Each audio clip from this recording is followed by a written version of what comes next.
Salut les amis, j'espère que vous allez bien. Bienvenue dans cette nouvelle vidéo. Épisode 8 sur 30 de la série. Une vidéo par jour pendant 30 jours. Je rappelle le concept, je m'enregistre chaque jour et je vous publie la vidéo. Je vous partage ce que j'apprends, mes pensées.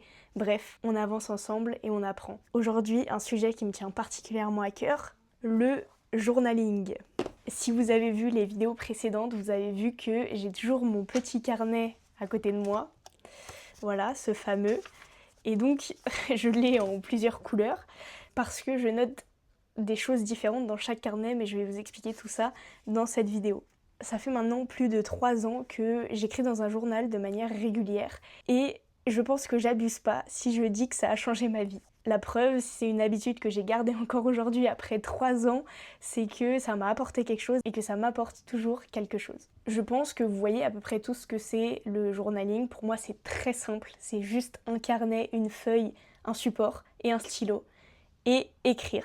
Je pense que c'est une pratique extrêmement bénéfique, d'autant plus aujourd'hui, dans un monde qui va toujours plus vite, où on est tout le temps distrait, etc. Le journaling, ça permet de prendre le temps, de poser ses pensées à l'écrit, et c'est ça que j'adore. Les bienfaits, je pense qu'on pourrait en citer des dizaines, des centaines. Moi, j'en ai noté quelques-uns que je vais vous partager. L'ironie est quand même que cette vidéo, c'est la première que je prépare sans prendre de notes sur mon téléphone ou ma tablette. J'ai tout noté à l'écrit dans mon petit carnet et donc je vais vous partager tout ça. Donc premièrement, pourquoi je pense que vous devriez commencer à écrire dans un journal cette année. Premièrement, pour décharger votre mental. C'est ce que j'ai noté en premier. Comme je le répète souvent, j'ai énormément de pensées qui me viennent, que ce soit dans la journée ou avant de dormir, etc.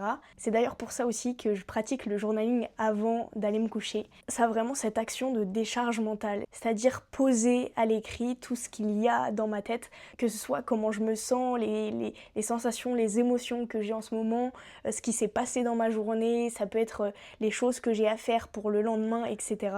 Ça me permet de décharger et au moins je me dis que c'est posé à l'écrit et que je ne vais pas l'oublier. Ensuite, une sensation de bien-être tout simplement, ça va avec le troisième point que j'ai noté, zéro distraction. Le moment où on écrit dans un journal ou sur une feuille ou peu importe, c'est un peu revenir à l'essentiel. Écrire sans distraction, dans un endroit calme, juste déposer sur papier ses pensées. Et pour moi, écrire, c'est vraiment quelque chose qui m'apporte du bonheur. J'ai noté papier et stylo égale bonheur. Le simple fait d'avoir cette action manuscrite, en fait, d'avoir vraiment un crayon ou un stylo et d'écrire sur la feuille de papier, pour moi, c'est presque thérapeutique. Ensuite, le journaling, c'est évidemment un temps pour soi. Si vous le faites, c'est vraiment un temps que vous prenez pour vous. Le journaling, c'est pas une pratique de performance, c'est pas pour se comparer aux autres, c'est pas pour montrer ce qu'on écrit forcément aux autres, c'est vraiment un temps pour soi. Ensuite, j'ai noté que c'est une manière de prendre le temps de se demander honnêtement comment ça va. Je pense que quand on est dans le quotidien et qu'on court partout et qu'on enchaîne la journée et qu'on prend les transports et que oui, juste la vie défile et on est dans cette loupe un peu infernale, prendre le temps d'écrire ses pensées, comment on se sent, c'est aussi se demander comment ça va honnêtement. Du moins répondre honnêtement à cette question. Donc se retrouver avec soi-même, ça va avec. Et aussi, la pratique du journaling, ça peut être simplement noter des idées pour ne pas les oublier, comme je disais tout à l'heure. Quand vous avez cette sensation d'avoir trop de choses dans la tête, qu'il faut penser à ça par rapport au travail, par rapport à la maison, par rapport à votre couple, par rapport à n'importe quoi, si vous notez, au moins vous savez que c'est quelque part. Et enfin, dernier point, qui fait partie des bienfaits, je pense, du journaling, c'est que ça permet de suivre une évolution. Comme j'ai dit, personnellement, ça fait 3 ans que j'écris de manière régulière, donc quasiment tous les jours. Et évidemment que je peux voir une évolution entre ce que j'écrivais il y a 3 ans, ce qui se passait dans ma vie, quelles étaient les activités que je faisais au quotidien, quelles personnes il y avait dans ma vie, etc. comparé à ce que j'écris aujourd'hui. Et je trouve que c'est hyper intéressant. C'est aussi le fait de garder une trace. Donc voilà un petit peu pour toutes les choses que m'a permis la pratique de l'écriture. Maintenant, vous allez me dire, ok Judy, c'est bien, tu blablates sur les bienfaits, etc. Mais si je veux commencer à écrire dans un journal cette année, comment je fais ? On y vient. Comment écrire dans un journal ? on va procéder étape par étape. Déjà, comme j'ai dit, la pratique du journaling, c'est simple comme bonjour, c'est un support, un carnet, une feuille, un bout de papier qui traîne et un stylo. Et c'est juste écrire, ça n'a pas besoin d'être compliqué. Je me souviens, il y a quelques années, quand j'étais encore au lycée, voire au collège, je voulais commencer un bullet journal. Vous savez, vous avez peut-être vu à ce moment-là sur les réseaux où c'est tout bien décoré, vous avez une page pour votre vue du mois, une page pour chaque jour, avec des dessins, des petits doodles, etc.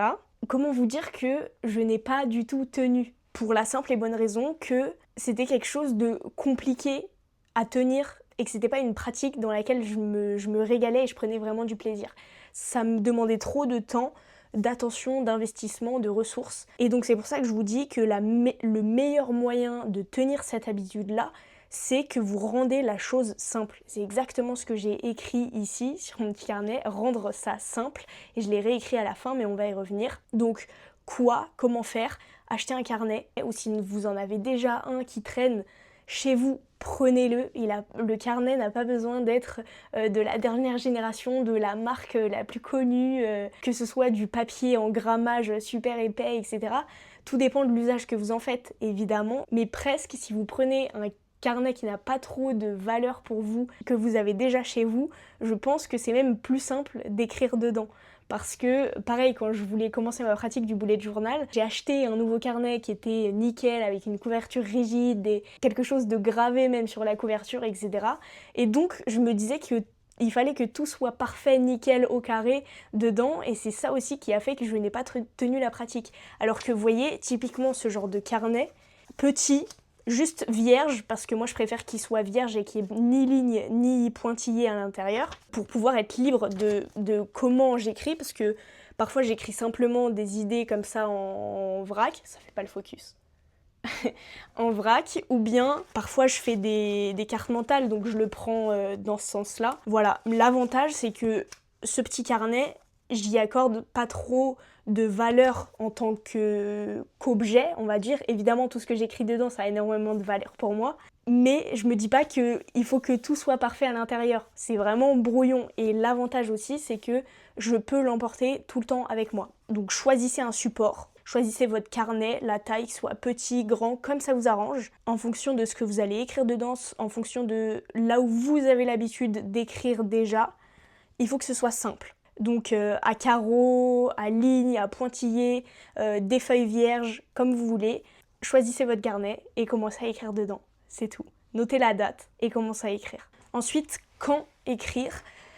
J'ai noté quand vous préférez. En vrai, quand vous voulez. Mais là encore, choisissez plutôt un moment où ce serait facile que ça en devienne une habitude. Moi par exemple, c'est soit le matin, soit le soir. En général, plus le soir. Parce que, comme j'ai dit, ça me permet de me vider l'esprit, de faire un peu cet exercice de décharge mentale et pouvoir aller me coucher l'esprit tranquille. Ah oui, j'ai noté aussi de préférence dans un endroit calme. Je pense que c'est beaucoup plus propice à l'écriture. Et enfin, comment? Le plus important, c'est à votre manière. Il n'y a pas de règles strictes dans la pratique du journaling. On s'en fiche en vrai de ce que vous écrivez. C'est vous qui déterminez vos règles et vos conditions. Vous pouvez noter dans un carnet vos pensées, vos réflexions, des citations que vous avez entendues dans un livre, que vous avez lu dans un livre, que vous avez entendu dans un film, dans une vidéo. Ça peut être des ressources, ça peut être aussi des dessins. Vous pouvez dessiner dans votre journal. Il n'y a absolument aucune règle. Vous pouvez noter vos to-do list, etc. Mais, point très important, rendez ça simple pour que ça en devienne une habitude. Mais encore une fois, je le répète, il n'y a pas de règle, il n'y a pas une manière unique d'écrire. Pour prendre mon exemple, j'ai plusieurs carnets. Et à chaque fois, un carnet pour écrire des choses différentes dedans. Depuis que j'ai commencé à écrire de manière régulière, donc il y a 3 ans, j'écrivais dans un journal comme ça. Voilà, un carnet de cette taille-là. J'ai exactement le même du coup pour cette année.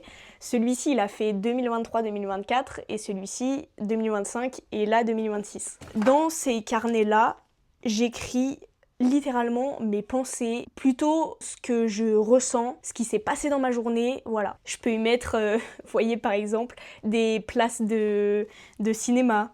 C'est aussi dans ce journal-là que je fais mon bilan du mois. Dans mon podcast, je vous fais à chaque fois un épisode bilan du mois. Pendant ce bilan du mois, j'écris quelles ont été mes réussites, mes échecs durant ce mois-ci, pourquoi, à chaque fois pourquoi ça a fonctionné ou pourquoi ça n'a pas fonctionné, et donc ce que j'aimerais améliorer et mettre en place pour le mois suivant. Et ensuite, j'ai ces 2 petits carnets-là. Donc celui-ci, avec lequel vous me voyez dans quasiment toutes les vidéos, c'est toutes mes idées, c'est un carnet créativité. J'ai noté créativité, idées et notes diverses. Donc là, ces derniers jours, j'écris à chaque fois ce dont je voudrais parler dans mon épisode du jour. Donc aujourd'hui, le journaling, et c'est ce qui a fait toute la trame de cette vidéo. Et donc comme je le disais au début, ça c'est un carnet que j'adore, petit, pratique, couverture rigide, donc solide, et au vu de la taille, je peux l'emmener partout avec moi. Il tient dans la poche de mon manteau, donc c'est tout ce dont j'ai besoin. Si je vais marcher dehors, je l'emporte avec moi. En plus j'ai le petit élastique pour mettre un stylo ou un crayon avec, comme ça j'oublie pas. Donc voilà, ça je sais que c'est un format qui me convient. Mais trouvez-vous votre format qui vous convienne. Et le vert, c'est dans celui-là que je note un peu ce que j'apprends ou des ressources, etc. Par exemple, quand je lis un livre et qu'il y a un passage hyper intéressant ou que j'apprends des choses ou qui cite une étude, etc., je note là-dedans. Ou bien parfois dans mon téléphone ou sur ma tablette parce que j'utilise Notion et j'ai une grande base de données avec tout ce que j'apprends aussi et des ressources. Mais ça m'arrive souvent d'écrire dans ce carnet. Donc voilà, j'ai noté sur ce carnet apprendre, connaissances et références. Je pense qu'on arrive à la fin de cette vidéo. Je voulais vous rappeler rapidement quelques conseils pratiques et astuces. Donc premièrement, choisissez un carnet, n'importe lequel. S'il y en a un qui traîne chez vous, prenez-le et juste commencez à écrire dès aujourd'hui, dès la fin de cette vidéo, ou bien ce soir avant d'aller vous coucher ou demain. Écrivez ce qui vous passe par la tête. Si c'est des choses que vous avez à faire pour le lendemain ou pour la semaine ou pour le mois, écrivez ça. Si vous avez envie d'écrire comment vous vous sentez aujourd'hui, écrivez ça. Je vous mettrai en description, si j'y arrive, un document avec quelques prompts, donc des idées de questions que vous pouvez vous poser pour commencer à écrire. S'il y en a qui ont vraiment aucune idée de quoi écrire, je vous lancerai des petites pistes.